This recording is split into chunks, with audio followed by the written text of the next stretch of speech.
Hello class, so tonight I am recording this video review tutorial. This is not a tutorial, but this is a recorded review of what we have discussed in contemporary arts since the first day of our discussion. So are you ready to listen? And please, when you're going to listen, you have to remember what we are talking about right now. Okay, and you can answer also if you want to. Number 1. This refers to an illusion in art in two-dimensional visual art but present in sculpture. What is this? This refers to as an illusion in art in two-dimensional visual art but present in sculpture. The initial is S. So what is it? So the correct answer is space. How about number 2? It is the characteristic of an object that has mass and weight. It is the characteristic of an object that has mass and weight. What is this? This is volume or solidity. Are you with me? Okay. How about this one? This refers to lightness and brightness in graphic art or painting. This refers to lightness or brightness in graphic art or painting. What is this? What's the correct answer? The correct answer is value. Next, this is a type of texture exhibit. This is a type of texture exhibit an evident appropriation. Wait. Number 4. This is a type of texture which exhibit an evident appreciation of tactility as a process moves from the texture detail to another. This is a type of texture which exhibit an evident appreciation of tactility as the process moves from one texture detail to another. So the correct answer is very good. Simulated texture. Next number. This is a type of texture that uses impasto technique. Again, impasto technique.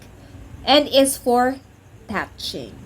This is meant for touching. What type of texture is this? This is actual texture. Siyempre, actual. Therefore, you have to touch it by yourself. Number 6. This is a type of texture which is treated more as a decorative one rather than a surface representation and is a source of nature from the artist's hand. This is a type of texture which is treated more as a decorative one rather than a surface representation and is a source of nature from the artist's hand. What is it? The correct answer is invented texture. Next number. These are identified by the use of any geometrical figures such as cubes, spheres, cones, and etc. These are identified by the use of any geometrical figures such as cubes, spheres, cones, and etc. What is it? This is geometrical shape. Next number. This refers to the feel or tactile quality of the surface of an object. This refers to the feel or tactile quality of the surface of an object. What's the correct answer? The correct answer is texture. Okay, now let's proceed to the next number. These are described according to its fundamental sources. These are described according to its fundamental sources. What is it? The correct answer is shapes and forms. Again, shapes and forms. Next number. Now let's proceed to the next number. These are fundamental shapes that are objectified coming from an idea, emotion, or experiences. These are fundamental shapes that are objectified coming from an idea, emotion, or experience. What is it? It's abstract shape. Very good.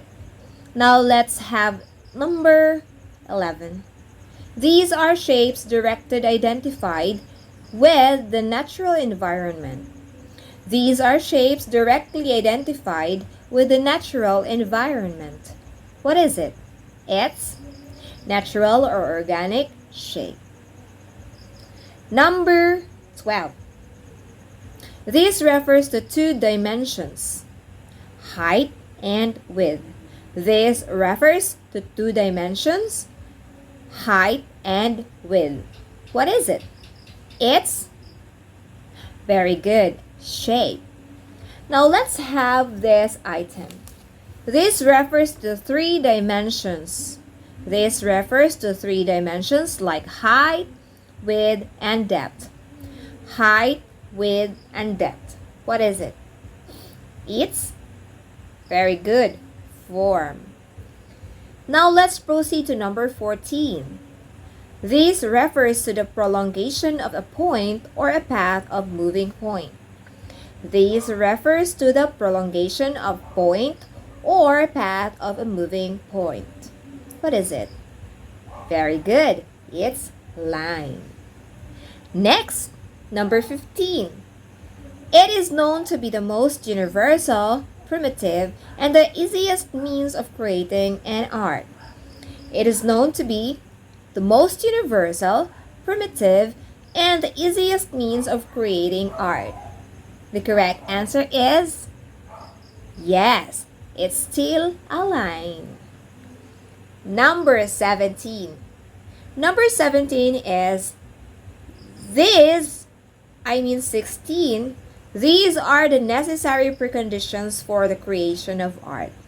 These are the necessary preconditions for the creation of art. What is it? It's yes, elements. Now let's have number 17. This happens when an artist uses certain combination of colors that create differently looks or feelings. This happens when an artist uses certain combination of colors that create different looks or feelings. What is this? Yes, you have the correct answer. Color harmonies. How about this item? This is where one color is used but in different values and intensity. This is where the color is used but in different values and intensity. What is this? This is monochromatic. Let's proceed to number 19. Number 19, these are colors that are next to each other on the color wheel. These are colors that are next to each other on the color wheel. Like red, orange, orange. What is this? Very good. That is analogous colors.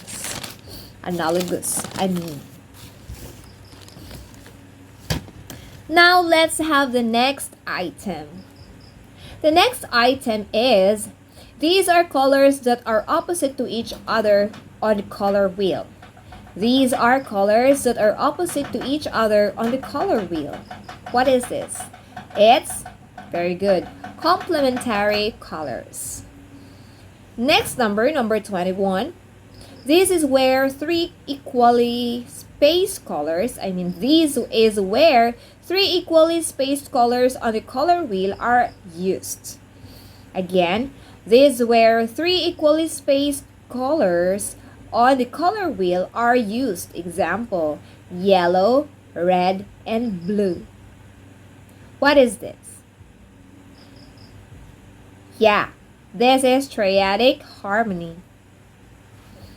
Next number. This refers to the feeling of equality in weight, attention, or attraction of the various elements. This refers to the feeling of equality in weight, attention, or attraction of the various elements. Very good. This is what we call balance. Next, number 23. This refers to two equal parts of the pictorial plane of an artwork which stand like mirror images of each other. What is correct answer? Very good. The correct answer is symmetrical balance. Again, symmetrical balance. What are the two types of balance? Symmetrical and asymmetrical. Now let's have this another type of balance. There are three rather. Symmetrical, asymmetrical, and radial. Number 24. 24, this is a type of balance where parts or pattern of the design seem to move outward from each center. This is a type of balance where parts or pattern of the design seem to move outward from the center. What is this? This is radial. Nagtuyok-tuyok, or somewhat like a coil. Number 25. This is the perception of feeling of balance which comes from the significance or weight of the things from each end. This is the perception or feeling of balance which comes from the significance of weight of the things from each end. Very good. This is what we call asymmetrical balance. Number 29. This refers to the flow or feeling of movement achieved by the perception of regular visual units.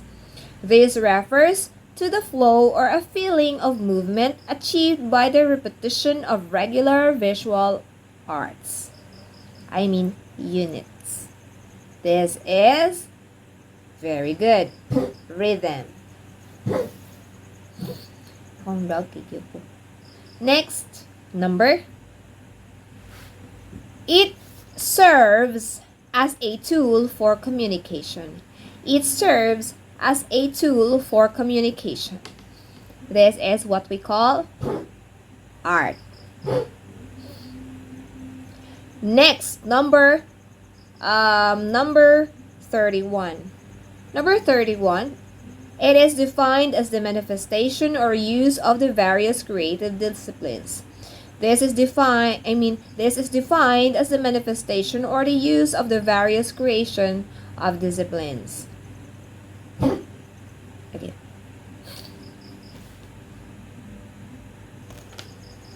Number 31. It is defined as the manifestation or use of the various creative disciplines.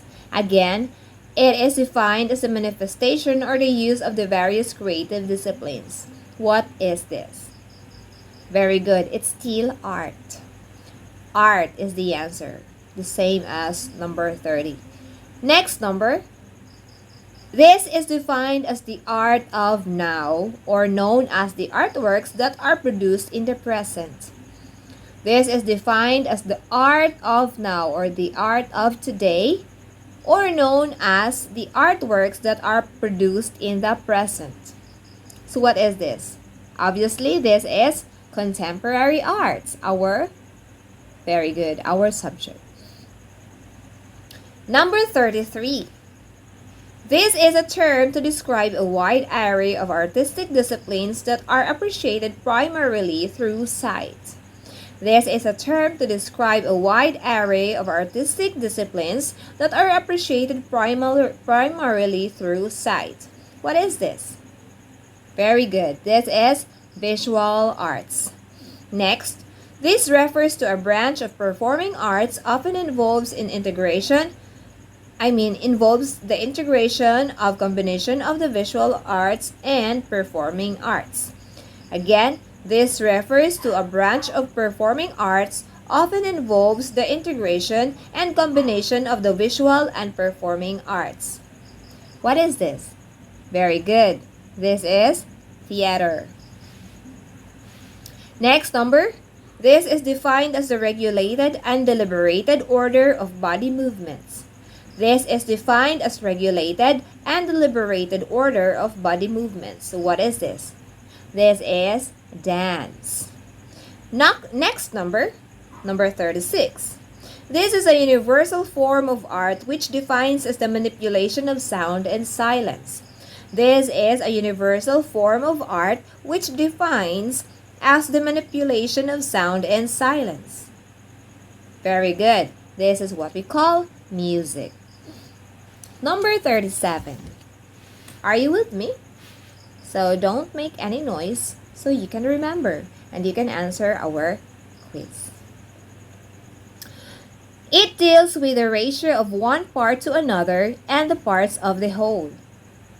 It is with the ratio of one part to another and the parts to the whole. What is this? This is proportion. Number 38. Number 38 refers to the manner of creating one element in an artwork as the most important part. It refers to the manner of creating one element in an artwork as the most important part. What is this? This is emphasis. Very good. Brilliant. Number 39. This refers to the adaptation of the visual elements to each other, resulting to unity. This refers to the adaptation of the visual elements to each other, resulting to unity. So what is this? This is harmony. Again, harmony. Number 40. It is the disparity between the elements that figure into the composition. It is the disparity between the elements that figure into the composition. So what is this? This is contrast. Very good. Contrast. Now let's have another one. This is a principle that aims to retain the interest by allowing patches or areas that both excite and allow the eye to rest. This is a principle of art that aims to retain the interest by allowing patches or areas that both excite and allow the eye to rest. What is this? This is variation. Very good. It's variation. Now, in this type, you are going to just tell whether this is a contemporary art or a modern art. Okay? Just answer contemporary art or modern art. Number 42. This preferences works created after the 1960s by artists who are still living. These preferences works created after the 1960s by artists who are still living. Contemporary or modern? This is contemporary art. Very good. This is the revolutionary by its origin. This is revolutionary by its origin. This is anti-romanticism. What is this? It's modern art. This is a more expressive art. This is a more expressive art. What is this? It's still modern art. Number 45. This period includes work from the late 19th and early 20th centuries, from 1880 through the 1960s. Again, this period includes work from the late 19th and early 20th centuries, from 1880 through the 1960s. What is this? Very good. This is modern art.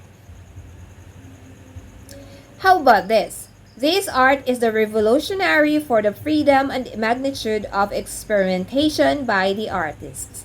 This art is a revolutionary for the freedom and magnitude of the experimentation by the artist. This is very good. Contemporary arts.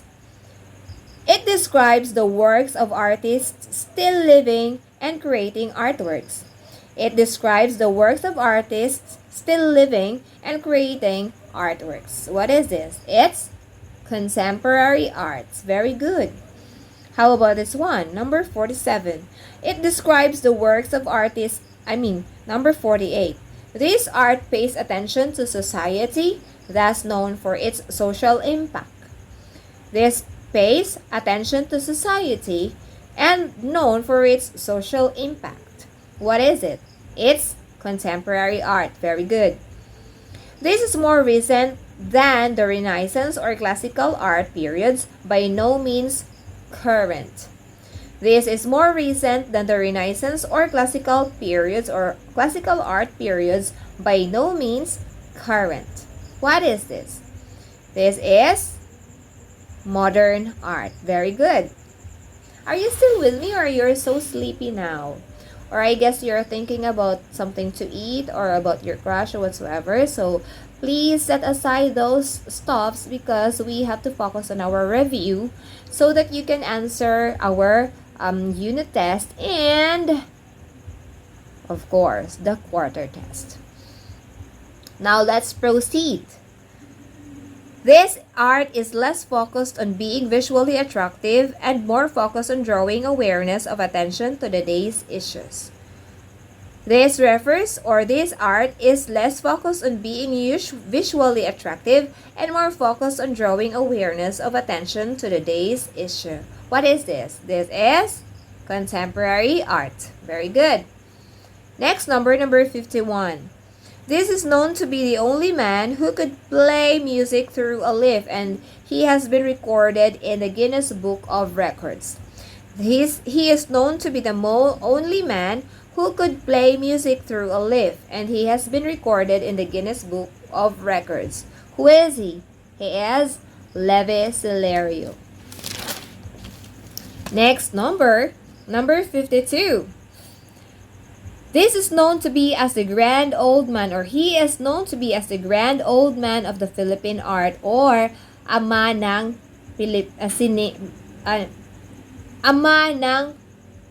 sining. Okay. He is known to be the grand old man in the Philippines, or the father of Philippine art. He is Fernando Amorsolo. Very good. This is a musical form that is product of Hispanic colonization that reflects on the unrequited love. Mga nay pinagtagpo pero di tinadhana, mo ni sila. Di mo ning kantaha. What type of music is this or song is this? This is kundi man, kung hindi man. Okay? And now, let's proceed. These are songs intended for Christian music. You can hear these songs in churches. Very good. Liturgical music. Number 55. This is a theatrical representation of the various acts and performances. Again, this is a theatrical presentation of various acts and performances. So what is this? It's Bodabil. It's Bodabil. Number 56. This is a traditional courtship ritual in the Philippines wherein a suitor serenades his object of affection. This is a traditional courtship ritual in the Philippines wherein a suitor serenades his object of affection. What is this? Very good. This is harana. Number 57.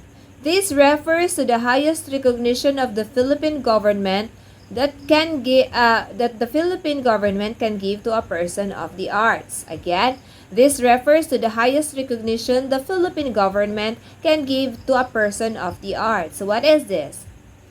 This is the National Artist of the Philippines or Pambansang Alagad ng Sining ng Pilipinas. Now, last item. This is the presidential decree created for National Artist of the Philippines Award. This is the presidential decree created for the National Artist of the Philippines Award. What is this? This is the Presidential Proclamation number 1001 series of 1972. Again, Presidential Proclamation number 1001, series of 1972. Okay, Arita. You are going to identify the artist as I read their artworks. Okay? You have to identify or tell the artist as I read their notable works or artworks or work of arts. Bali. Number 1. Dalagang Bukid in 1936 and Planting Rice in 1946. Again, Dalagang Bukid in 1936 and Planting Rice in 1946. Who is he? He is Fernando Amor Solo. Number 2. Philippine Folk Dances and Games in 1926. Philippine Folk Dances and Games in 1926. Who is she? She is Francisca Reyes Aquino. Next number. Number 3. Blood Compact and First Mass in Limasawa. Blood Compact and the First Mass at Limasawa. Who is the artist? He is Carlos Butong V. Francisco. Again, Carlos Butong V. Francisco. Number 4. Mga Ibong Mandaragit in 1969. Mga Ibong Mandaragit in 1969. Who is the artist? Amado V. Hernandez. Again, Amado V. Hernandez. Awit ni Maria Clara. Awit ni Maria Clara. The artist is Antonio J. Molina. Antonio J. Molina. Next. The Oblation in the University of the Philippines, Diliman. The Oblation in the University of the Philippines, Diliman. Who made it? Yes, Guillermo E. Tolentino. Guillermo E. Tolentino. Next number. The Transfiguration in 1979. The Transfiguration in 1979. He is Napoleon V. Abueva. Napoleon V. Abueva. Number 8. The Trend Return to Native. Trend Return to Native. Who is the artist? She is Leonor O. Gokinko. Leonor O. Gokinko. Number 9. Madonna of the Slums and Jeepneys. Madonna of the Slums and Jeepneys. He is Vicente S. Manansala. Vicente S. Manansala. Number 10. Ay Kalisud. Ay Kalisud and Dalagang Bukid. Who is the artist? It's Honorata Atang de la Rama. Honorata Atang de la Rama. Next is Singkil, which is inspired by the Marinao poem. Singkil, which is inspired by the Marinao poem. Yes, Lucrecia Reyes Ortola. Lucrecia Reyes Ortola. How about this? Legend of the Sarimanok. Legend of the Sarimanok is Lucrecia R. Casilag. Lucrecia R. Casilag. Next, Tinimbang Kita Ngunit Kulang. Tinimbang Kita Ngunit Kulang in 1974. Nga nung kulang man. Kasi ko ninikaon. Tinimbang Kita Ngunit Kulang in 1974. He is Lino Broca. Lino Broca. Next, Half an Hour in a Convent. Half an Hour in a Convent. Who is the artist? The artist is Wilfredo Maria Guerrero. Wilfredo Maria Guerrero. Next, Ang Pasko ay Sumapit, Basta't Mahal Kita. Ang Pasko ay Sumapit at Basta't Mahal Kita. The artist is, very good, Leve Celerio.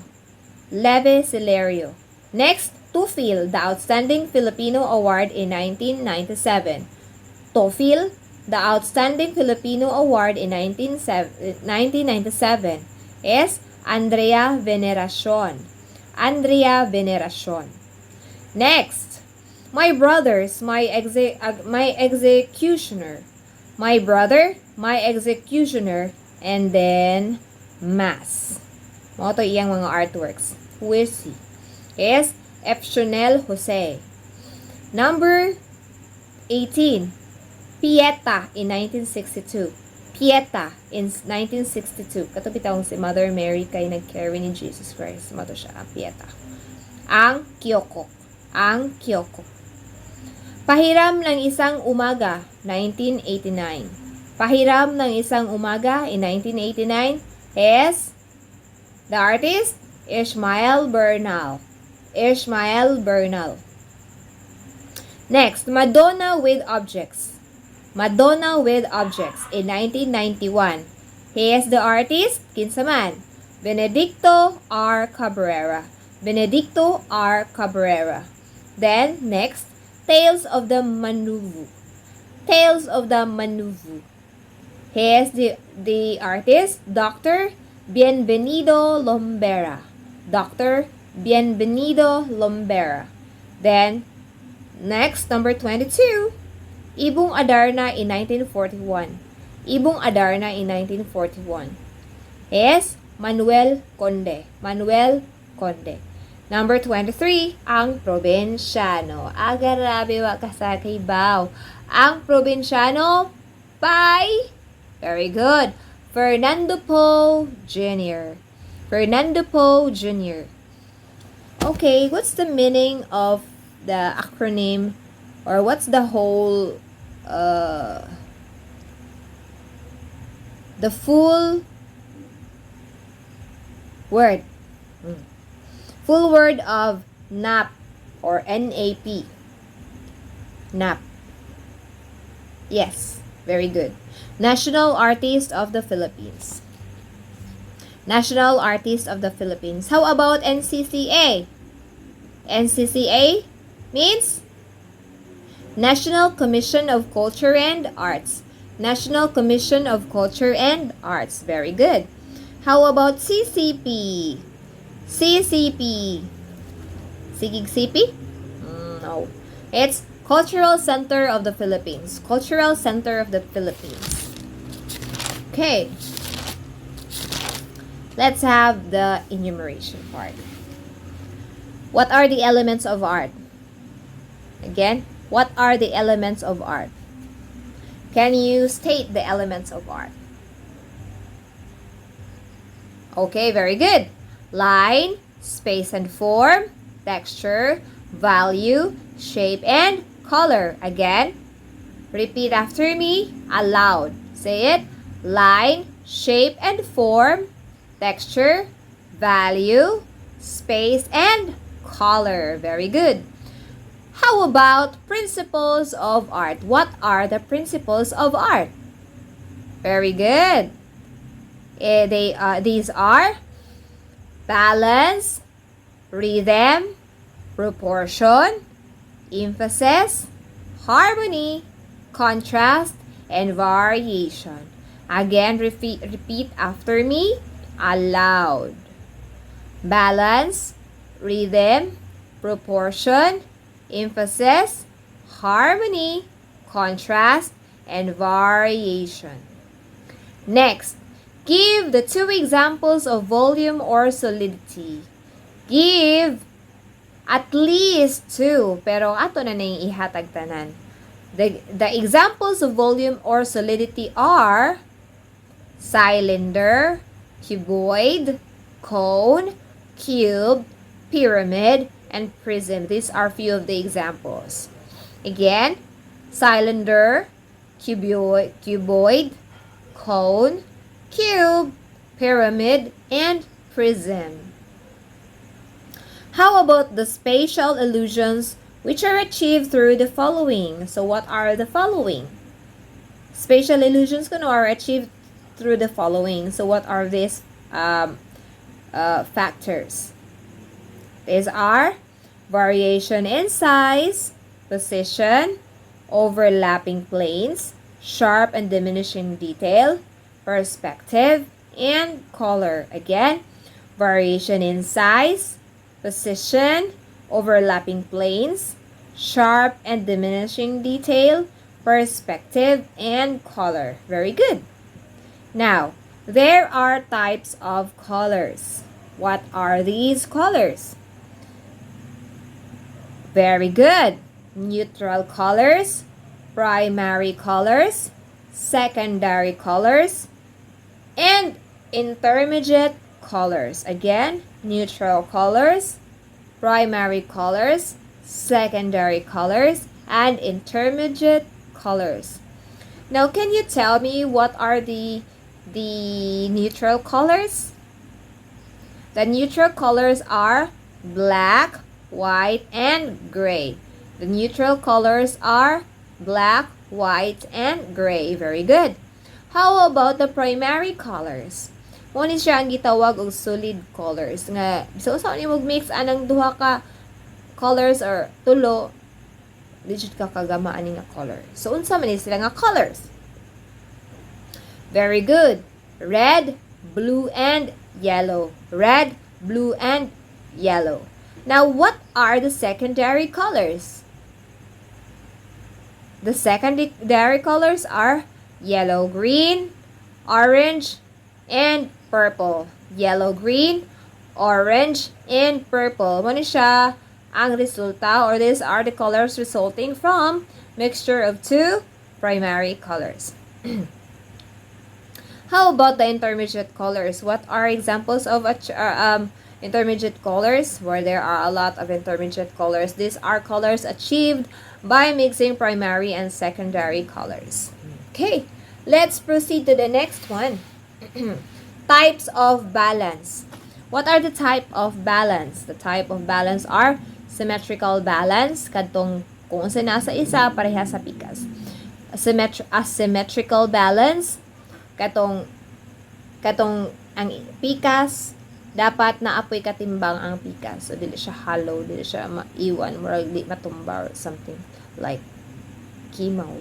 Okay, and then the next one is radial. Radial is somewhat like a coil kanang murag katol, so nagtuyok, so that is radial balance. Next, let's go to the types of rhythm. What are the types of rhythm?